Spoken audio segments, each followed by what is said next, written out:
Hi, everyone. Welcome to the Climate Confident podcast. My name is Tom Raftery, and with me on the show today, I have my special guest, Carina. Carina, welcome to the podcast. Would you like to introduce yourself? Thank you so much for having me, Tom. Hi, I'm Carina. I work at the Center for Public Impact, a nonprofit that focuses on engaging and collaborating with government so that they feel the support to engage in continuous learning and experimentation around complex challenges. And I do that within the space of our Global Climate Change Initiative, so focusing specifically on climate action. Okay. And who are do we call them customers? Of course, we tend to work primarily in partnership with philanthropic organizations. Of course, it can be often difficult for local governments in particular, who we spend most of our time working with and ideally serving in this role, to pay for our services. And philanthropic entities like Bloomberg Philanthropies and several others can play a really important role in bridging that gap when it comes to ensuring that governments also see the value in some of the things that we are working on and building towards, because also that's not typically part of what governments are doing. Governments are very accustomed to paying for emergency services and these very discrete things that the taxpayer is comfortable with paying for. And governments are always thinking from the perspective of the taxpayer. So they don't want to take that many risks with how they spend and allocate their funds. And we recognize that so often what really matters is a lot of this upstream investment in terms of working collaboratively, thinking differently about culture. But sometimes it can be hard to do that type of thing. So philanthropy can play a really important role here in providing local governments with the opportunity to see a different way of working, and then also garner potentially the support after a little bit of evidence and proof of concept to say, hey, I think we can invest in this way of working in the future. We also work with the broader ecosystem. So, not just necessarily with local governments all the time. There are a lot of different stakeholders who engage directly with local governments or who provide the types of tools and resources that can help support local governments to do their work better. For example, Google.org is a partner that we've worked with on several different initiatives. And a lot of the work that Google.org is doing with other partners and collaborators that are more in the climate tech space can help provide the resources that support decision makers, particularly those in government who are trying to determine what their net zero plans look like or have the resources to plan for disaster or different types of hazards affecting the community. So we think about it more from an ecosystem perspective, which I think is a lot of the way that we work generally. And what kind of problems are you solving? So, the one our team is very interested in is this one of intention gap. Actually, ICLEI has just published a report on this that's really wonderful. I would recommend it. That's looking at how many cities have created these climate action plans. And they're wonderful, well researched, well planned documents of how they're going to go about reaching net zero or improving sustainability in the city. But then often the tools and resources and systems available to cities can make it very difficult to actually do those things. Of course, usually the climate action plan that's drafted for a city is written, researched, and published by one department within the city. That doesn't necessarily mean that everybody in the city has had eyes on it or input or even is cognizant of the fact that a climate action plan has been put into place or that what their role will be once that climate action plan has been published. So once that climate action plan has been published, especially with turnover, as people are coming in, maybe not recognizing that they have this role to play to support reaching net zero as described in the climate action plan, it can make it hard to actually mobilize that climate action plan towards reaching that goal. And that's just talking about the collaboration element of it internally. But of course, there are other challenges around existing tech readiness, regulatory elements, which are sometimes within the control of local governments, but certainly not always. Of course, local governments are also looking at state level and federal level regulations and abiding by those. And funding, right? Of course, we saw that a lot of high capital intensive projects that were set into different goals of local governments and governments broadly were very negatively impacted by supply chain issues during COVID. So I think those are the types of technical challenges that can occur around funding, around resources. And then there are also some really important organizational challenges around how you have these really, really large entities like governments, even at the local level, separated into several different departments who already have their hands full with all of the stuff that they're used to working on, then trying to work cross collaboratively, which is usually something that governments have not been designed to do because they're operating, rightfully so, in a system of checks and balances where everybody is kind of siloed into their own department working on their own piece of the puzzle.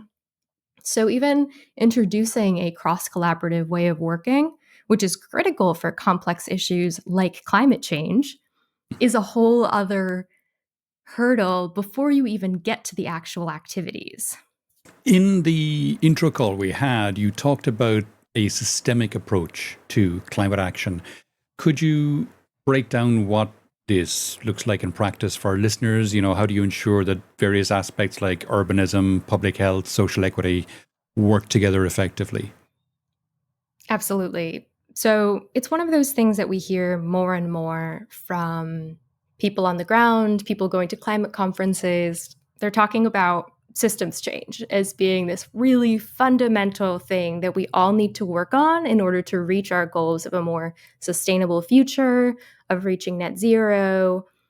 And what that really means is rather than looking at discrete tasks, we need to think about the interactions and of the system as a whole, specifically the way that urbanism might impact public health and not treat and think of those things as separate, isolated entities or problems. They are all connected as part of this large, messy, or some people might call wicked problem that needs to be addressed in a way that means that all of the actors are together working towards a solution. I think that's something that, again, is really difficult oftentimes for local governments to do because they're not accustomed to necessarily consulting with, say, the public health department on a urban street plan, right? But it's one of those things that is really important, particularly as we learn how urban street planning has a real impact on public health, potentially for community members. In many ways, local governments operate almost as if they are several different organizations under the same umbrella. So when they're doing, sometimes they have interpersonal relationships with people in different departments, but sometimes they've never talked to anybody in a different department before. And it feels almost like doing external outreach to talk to somebody in a different department. And that is one of the things that can make it hard to necessarily have that quick check-in call of like, hey, we're doing this thing. Like, what's your input? The kind of speed that you need in order to get things to not only happen with intention, but also happen at the pace that's necessary to both meet public needs and then also address global challenges in a timely manner and doing so at scale. Mm. At the same time, local governments have tremendous power in their role to prove what's possible with things like systems change because they're small enough entities engaging in a small enough sphere of influence, right? The community, that they can liaise with community members with relative ease, identifying what are the real priorities here and ensuring that they're addressing problems that community members are feeling deeply. And then they can create bold, creative solutions and actually scale those within the context of the small microcosm of a community that they are helping govern and facilitate in terms of what new actions can look like in the future. So, when it comes to systems change, we all struggle to do it because we haven't been necessarily trained to think from the perspective of, oh, how is this one activity actually related to every single other problem, not just the problem that I think I'm solving, but the different downstream and upstream challenges that are tied to this. And then what does it mean for me to solve it from that perspective? We're not very good at doing that. Local governments and governments broadly are really, for good reason, not well positioned to do that. And yet they are responsible for addressing some of the most complex challenges facing the public. And as stewards of the public good, they need to be thinking about housing. They need to be thinking about public health. They need to be thinking about ensuring that our infrastructure is sufficient to support all of us. And of course, about threats and opportunities like climate change, right? How do we solve a challenge that's affecting health, that's affecting infrastructure, that's affecting mobility, that's, affecting even truly everything, right? We can go on and on. I think that's kind of the point, is that all of these things are tied to not everything happening in the private sector as well as the public sector. So the public sector in addressing climate change has to really think differently about how it approaches this challenge in order to do so in a really effective way. And that's hard. And that takes a totally different paradigm. It requires thinking differently about the problem in front of you. And that requires training and having exposure to new ways of working. So incredible power for local governments to be able to learn and see the benefits of it at a local level, right? Because it's not necessarily as monumental a task to do it at a city level compared to doing it at a state or federal level, right? So they have that power. And then the other thing that's really beneficial from a local government perspective is that other cities look to each other as examples. So when one city does something really effectively, what an incredible way to scale, right? A city says, hey, that's a great idea. Let's try it out. Clearly they did it. And they can come to their city commissioner or their council or their mayor's office and say, look, this worked pretty well for them. There's a plan, there's evidence. Maybe we can give this a try. And then philanthropy or other entities can come in and potentially help co-fund that. Or, city commissioners can take it out of their budget if they're really ready and excited about this particular thing. But that also means that the resources to help a way of working and our idea move into not only just the city level, but on a regional level or national or global level is much easier because it's more happening as a movement of people replicating each other's ideas. When we're thinking about systems change, the other piece is that we're not just focusing on getting to net zero as an activity, as this goal that we're all moving towards. Because net zero or not net zero, what it means to get to net zero is not just that we have removed carbon from our way of living. It's that we have fundamentally changed our way of living so that we can achieve this net zero goal, right? And of course, technology is going to make our current high carbon lifestyles, for those of us who are privileged enough to have had a high carbon lifestyle over the last several decades, there are ways of making this more efficient through technology. But certainly, we're going to need to fundamentally reconceptualize what a life well lived looks like, what luxury looks like, what the day-to-day activities that bring us joy look like, so that it can be in line with the type of future that we need so that we can all thrive on this planet. And that's a really big task. And that's fundamentally about culture. And that's fundamentally about imagining the kind of future that we need in order to be able to meet these goals.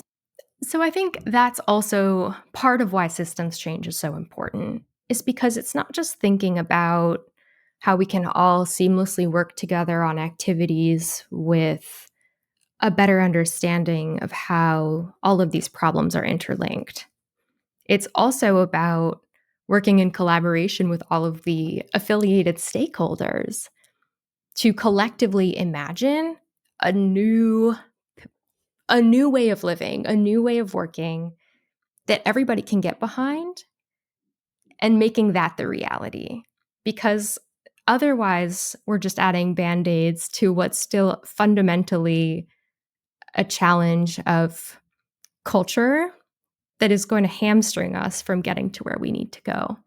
So systems change, which is, again, a process of thinking first about culture and thinking about values, and then moving up from there and saying, how does this impact the types of patterns that we have? And then, really taking from Donald Meadows and all of the folks who do amazing research on systems change, how does that then lead to a new way of acting and the events and the outcomes that we see?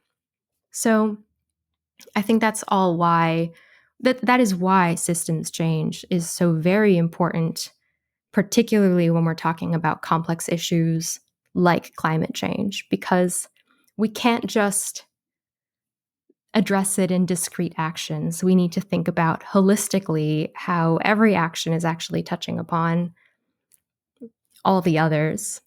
And the way that we do that, right, is yes, technology has a really important role to play in supporting in this. And we can talk more about the role that technology has.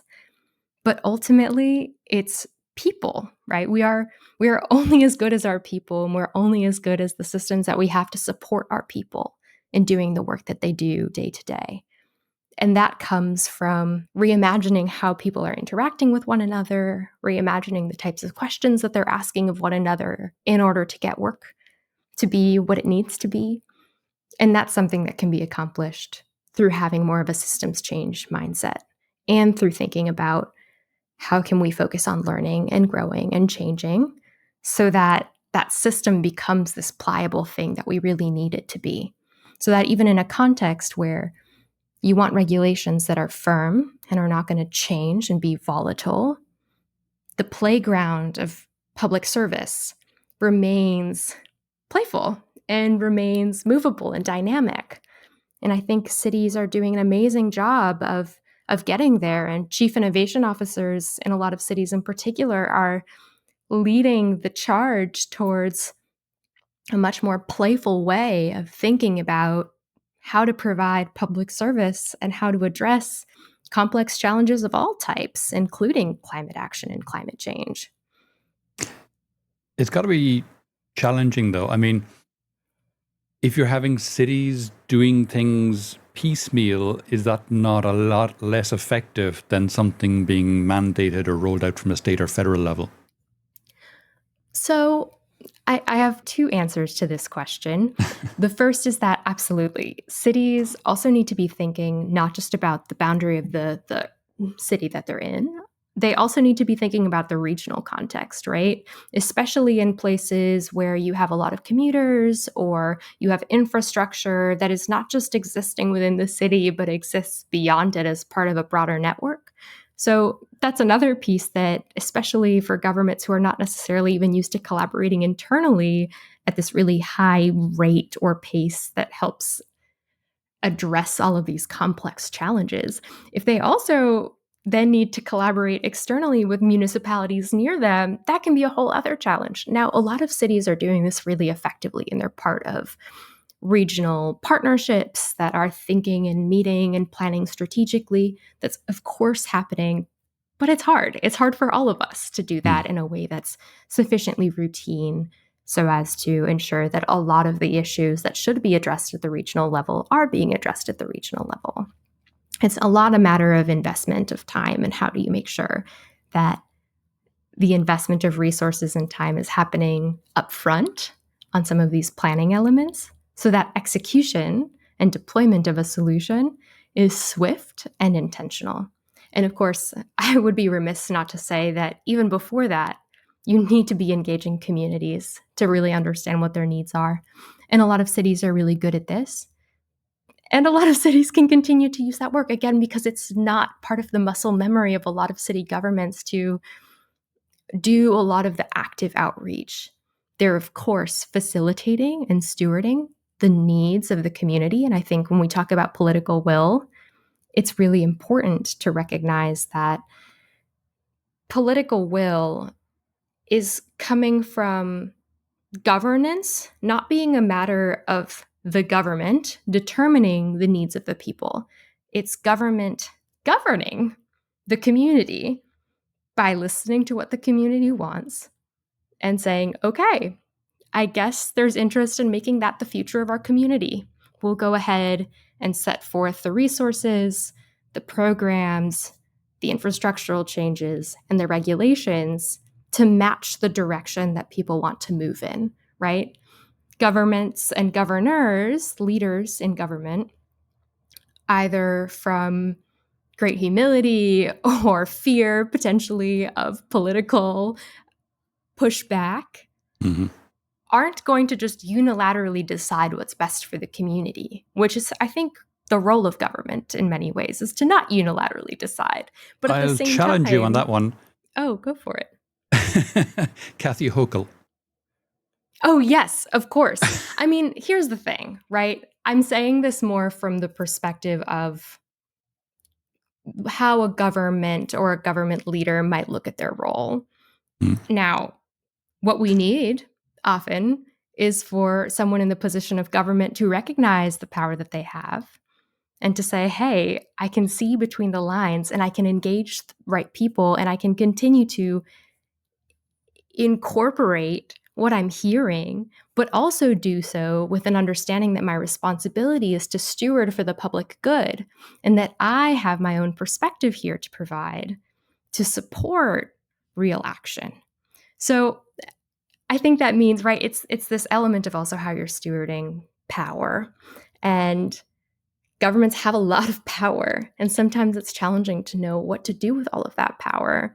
But I think what we've also learned is that when governments invest in learning, learning with community, learning by trying a lot of things out, understanding that things will fail, and then just continuing to experiment so as to find something that really works and do so with enough speed to identify what works well and scale that solution for everybody. That's not typically how governments work, but can ultimately really well serve the public need because it's getting at something that's tailored. And then, of course, other local governments can help address their own capacity issues by diving in and saying, oh, look, that's a really good idea. Like maybe we should consider something like that. See if our community would be interested. Pilot it, test it, see if it works. Then that's another way of getting at these complex challenges and doing so in a way that honors the role of government, which is to govern the community as the community sees fit, to represent the community as the community wishes to be represented. So I think that's a lot of it. Public procurement has to be a weapon or a tool that cities and governments can use as well when fighting climate. Can you explain, for example, for people listening, how governments could leverage their buying power to make a real impact on climate goals? And do you have any lessons learned from cities you've worked with? Yes, absolutely. Governments are often incredible stakeholders within the economy. They have often a lot of resources. Now, of course, they're stewarding those resources very tightly, oftentimes. And local governments don't necessarily have big budgets. So that's an important thing to caveat. But when we're looking at governments broadly, they have a lot of resources to spend on whatever it is they need to spend, right? They can throw millions and billions of dollars at various solutions of a range of types, right? So governments as spenders have this dramatic capacity to support climate action. And they also function as signalers to non-public entities. If government is willing to spend on something, investors who are pondering whether or not something is worth putting resources into can say, well, if government's interested, there's a stronger chance that this will take. So it can mean that really important solutions get the resources that they need to scale at the speed that we need those resources at. Procurement is something that happens where governments, right, are spending money for developing their own infrastructure, their own office buildings, their own services. And there's a lot that government needs to spend on, not only for the broader public, but for itself, right? Mm. There are a lot of services that governments need to contract, and there are a lot of assets that government need built.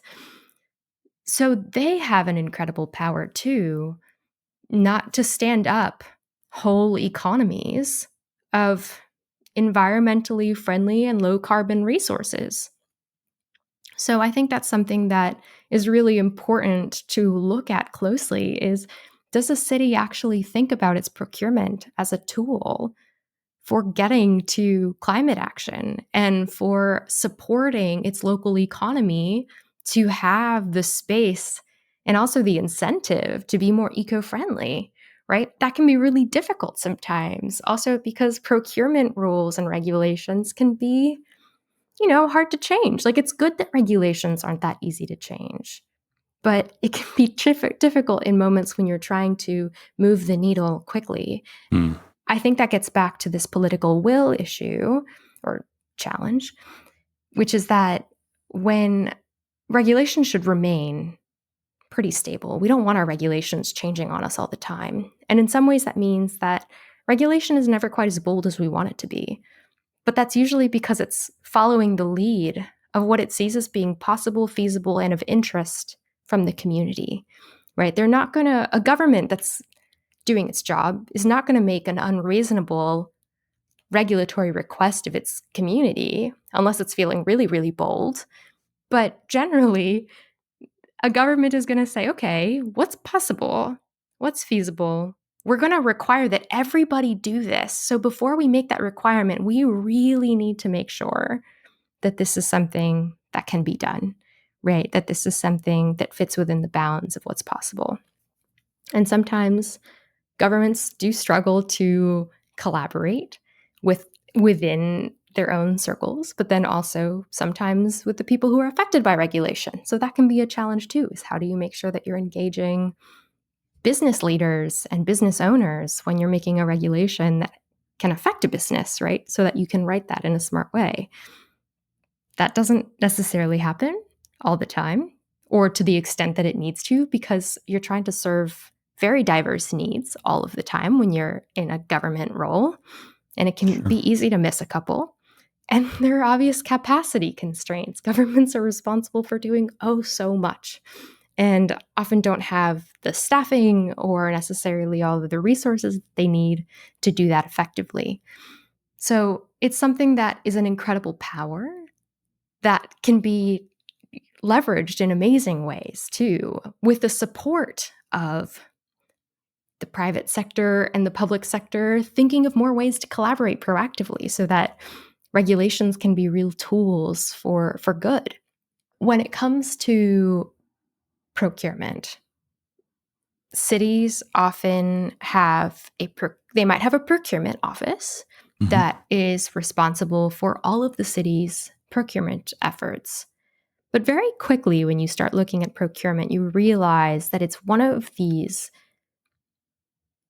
fascinatingly complex coordinations that involve a lot of training and understanding. And it's interesting because procurement doesn't actually have to be that complex, but it seems like very few people feel like they actually understand it. And it's challenging when every single person in City Hall is likely to touch some procurement at some point because they are going to need pens, they're going to need cleaning services, they might need something more intensive like a new building. And that means that they're going to need to go through the procurement office to procure those services or those materials. And it already feels so complex in terms of the rules that they need to follow and the pathways. And it often feels like a really long process because you're trying to find the perfect person and do it on a bunch of criteria that the procurement office is largely responsible for in many contexts. I can't speak for all, but in many contexts, this can be how it works. And the city then, in trying to become more eco-friendly, that just tacks on this whole other layer of complexity. So it can be really hard to get people excited about green procurement in the city context because already this process feels long and arduous and complicated and deeply painful for everybody involved because it's trying to decide who's going to be the right partner for the procurement of pens, right? And so it can feel like a multi-month process to figure out who's going to be the pen purveyor is painful for everyone.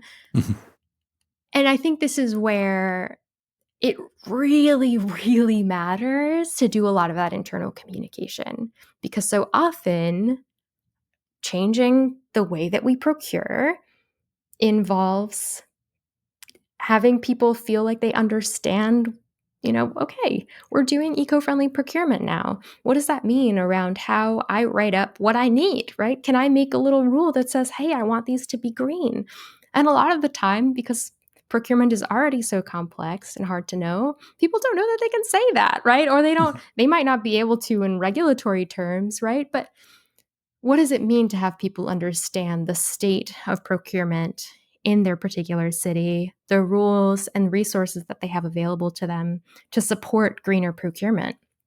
That is all about having conversations and all about making sure that information is getting from procurement and from the people who are involved in greener procurement out to everybody who's just asking for a set of pens so that they know what's going on and that we can all, in a coordinated manner, work together to ensure that when governments are spending money on things, that they can support their local communities who are community members and small local businesses or large businesses who are really doing their part to make sure that the way that they're providing services is in line with the kind of future that we need. Nice. You mentioned technology and you also mentioned how procurement can be a tool, but can technology work as a tool as well? And obviously it can, but if I'm digging into that, I'm just wondering about the ability of, for example, AI to help. AI is obviously this tool that has really within technology come to the fore in the last, I mean, it's been around for a long time, but it's really come to the fore in the last 18 months. So does AI have a role to play in this space as well? Yes. Technology has a really important role to play in massively improving efficiency. And I think that's true for our infrastructure, right? Like we look at the way that insulation improves buildings and the impact that that's having on how our homes are constructed. And I think that's a really lovely combination of technology and regulation working together to create far greater efficiency and improvements for our more sustainable future. But there's also efficiency of information. And particularly as we get back to this point on political will and what leaders feel like they need in order to make the kinds of bold calls that can sometimes be hard for everybody to feel like they can get behind or feel like they can understand or that they're ready to make the sacrifice for. Having the right evidence can sometimes be really critical so that decision makers feel confident enough to make the bold call or that call that can feel bold, right, in the context of the community in which they're living, working, and supporting. And AI has this, or AI-enabled tools have this fantastic capacity to dramatically reduce the processing time involved in synthesizing massive amounts of information. So there's obviously a lot of information available, and governments themselves coordinate the creation of a lot of information, right? We've got governments with government satellites that are collecting and producing tremendous amounts of imagery. We've got census data that, right, fallible as it is collecting a lot of information about communities and people and economies. We've got just a tremendous wealth of knowledge and insight in the form of data. So I might caveat that data is not the same as knowledge and insight per se. But when decision makers need support in identifying, for example, where are the greatest risks when a hurricane rolls through? Who do we need to equip first so that there are the least harms. We can mitigate some of the harms that may come from this. AI has this amazing capacity to look at all kinds of levels of vulnerability, right? And tools like there are a couple of amazing AI tools out there. The New School has helped produce one that's really fantastic, that are looking at multiple hazards at the same time, right? Taking all of this information and allowing people, end users, to see, okay, here are hotspots for risk. This is where we should plan first to make sure that if there's a hazard, that these folks are protected because they're the ones that are most in danger of getting hurt, right, in some way or another. Then it gives people the opportunity, potentially, if you're working with folks like the New School who are doing some amazing work on this front, gives you the opportunity to actually look at the layers, investigate yourself, reestablish what the priorities might be so that you can really make sure that you're making the decision that's right from your also understanding of where the risks really are, right? If you know, hey, we actually really need to think more about socioeconomic risk here, you can focus on that specifically and say, hey, where are the biggest socioeconomic risks? Like, let's look at that layer of data. Let's compile it with a few others that are really important to us. So it gives the capacity to make decisions based on holistic information and then to also curate more specifically. Of course, I would be remiss for not mentioning that AI is very carbon intensive, and that's a big challenge too. And a lot of data centers are trying to go renewable, which is hopefully going to really mitigate some of the harms. And that AI is only as good as its data and the lack of biases in said data, right? Sure. Also, that AI isn't a replacement for understanding community needs and getting real information about people and their stories on the ground. But sometimes being able to have these implements that help look at risk can help provide the sort of support for decision makers to say, okay, here's this other view of all of this information that's really labor intensive to analyze. And now that's been done for me. So I can take a look, I can make decisions, and now I can invest the time in going and talking to my community members and saying, hey, what's really happening? What do you all need? Here's what we're seeing from XYZ data. Does that reflect your really lived experience and existence? And how can we work together to create a solution that works? So in many ways, AI, yes, can support with confidence. It can also give people back time, right? Time that they would have spent manually doing some of that processing to be able to do what humans are really fantastic at, which is engaging with other people and designing innovative, creative solutions to support in communal living, right? And resiliency and mitigating the impacts of a high carbon lifestyle through bold new approaches. So I think, to me, in short, AI's real tool here is one of collating, processing, and making sense of tremendous amounts of very useful data that are often very hard to access. Nice. Nice. And what kind of KPIs do you have for measuring success and helping governments, with their journey on continuous improvement? That's a really good question. I think that there are a couple of ways that one can look at continuous improvement and thinking about impact through that lens.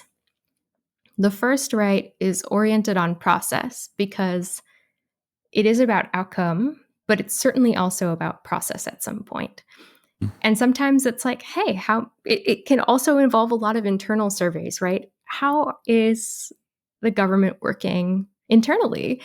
Surveys can help reveal, do people feel like they're talking to people in other departments more? Do they have examples of how they've collaborated with other departments more frequently? That kind of information can feel silly to look at, but can also give incredible insight, right? Because what if some departments are having an amazing time and really finding it easy to collaborate with other departments and can provide various examples of how those collaborations have led to other outcomes that wouldn't have happened previously? that sort of information is very rich, right? Because then that can become an example for departments that maybe are struggling to do that more, or just, if anything, invites questions of, okay, so why is this working so well over here and maybe not quite as well on this side of City Hall, right? Does that make sense? Is that part of form, or are there other things that we can do to increase the cohesiveness of the way that we're all working together? And I caution this a little bit because we collect a lot of information from our communities, and it's really, really important to establish two-way streets and not make it an extractive experience of engagement or feedback seeking or metric seeking. But there are a lot of interesting ways that people in local government or people in support of local government can stand up ways to get community feedback. There are some really cool applications that allow you to say where there are problems still, right, infrastructurally, and that information, right, can go to City Hall, and then that can become really helpful quantitative information around how quick are we to respond, what kinds of comments are we getting in terms of the speed at which we respond, how much activity is there on these platforms that are used to increase collaboration between public sector and communities and constituents. So those are some of the ways that we can look at the way that government is interacting with itself to support improved systems, and the way that government is working with constituents to improve support of public services. So I think those are two, but obviously the conversation around impact and metrics is incredibly dense and complex and exciting, because there's just an incredible wealth of opportunities there. But I think one of the short answer of it is that it's very important for governments to think about making sense of the information that they have already, and to take a little bit of time to do that. And yes, to think about KPIs and metrics, but also always question what the role of those metrics really are. And sometimes there's some very valid ones around budget and allocation and having some proof that things are working in some ways. But I think the willingness to look at also the story that's being told, and to think about the relationship between activities and outcomes, and focus again upstream on the theory of change and having metrics that reflect those, is important too, especially at a time when there's a lot of information and often a lot of fatigue around either having information collected from you or them needing to act on that information. Sometimes that can be the root of mistrust, is when people feel like they're getting information collected from them and then have no idea what happened with that information, never saw a response. Sure. So as governments think about the point of the information that they're collecting, I think it's really important to be intentional and say, hey, how can we make sure that if we're asking for information, that it's really, really clear these are going to be the outcomes. This is part of a collaborative journey that we're going on to make our community a better place, right? Because information shouldn't just be for the sake of information. It should be for the sake of improving the lives of people. Sure. Left field question. If you could have any celebrity or fictional character working with you to help governments make their relationship with their citizens better, improve their net zero goals, etc., who would that be? Oof. That is a very good question. Well, I will say I've always been rather fond of Calvin and Hobbes since childhood, and I do think that they engage in some really relevant inquiry that Fair. brings things into plain speech and gets really deep and profound about what it means to live in community and live in society. And I think their honesty and their willingness to dive into deep questions would be of extreme relevance here. Nice. Nice, nice. I have a Calvin and Hobbes cartoon book on the bookshelf in the other room there, so a big fan, big fan. They're great, aren't they? They are phenomenal, phenomenal. We're coming towards the end of the podcast now, Carina. Is there any question I haven't asked that you wish I had, or any aspect of this we haven't touched on that you think it's important for people to be aware of? Well, I think it's really important to reiterate that there are so many cities that are doing incredible work and city governments who are doing absolutely fantastic work. And within city governments, right, they are not these singular entities. There are a wealth of public servants who are working within city contexts, who are probably making less money than they could, applying their skills in other sectors, but who are doing it because they believe in the importance of providing services to the public, who are really just people trying to do their jobs as effectively as possible. And that's something that I know, especially in an age where we are all looking at our phones and often feeling a little stuck to them and often a little bit more isolated than maybe we'd like to be. City Hall is usually not that far away, and it's an incredible place to engage. And the people who are in City Hall are just doing their jobs and trying to do it well. And often I have found, at least in personal experience, even as a young person, just I remember feeling so much eagerness to just collaborate, right? I'd come in and say, hey, like, what are you guys thinking on this? And the reception of, oh, let me tell you what we're doing. Like, do you want to get involved? Like, let's talk about this. What is your perspective? I was quickly brought in to just become a partner to folks in City Hall who are thinking about this on the day-to-day and who crave and love just engagement. So for folks who are not in City Hall, who are curious, definitely don't be shy, because the folks who are in City Hall are really excited to represent folks and their needs and to hear new insights and new ideas and just also get a pulse on what communities want. So I would highly recommend to be engaged. And that also can help sometimes in explaining why things are happening the way they are, is getting to sort of peek behind the curtain and realize, yeah, these are just a bunch of real people going to their jobs every day and doing the best that they can. And the way that we can support them is by being human with them too and working collaboratively towards solutions that benefit all of us. Fantastic. Carina, if people would like to know more about yourself or any of the things we discussed on the podcast today, where would you have me direct them? If you can go to the Center for Public Impact's webpage, that would be fantastic. And within that, if you go to Climate Change Initiative, you should be able to find all of the members of our team. You are also welcome to connect with me at Carina Gormley on LinkedIn. I would love to hear from you.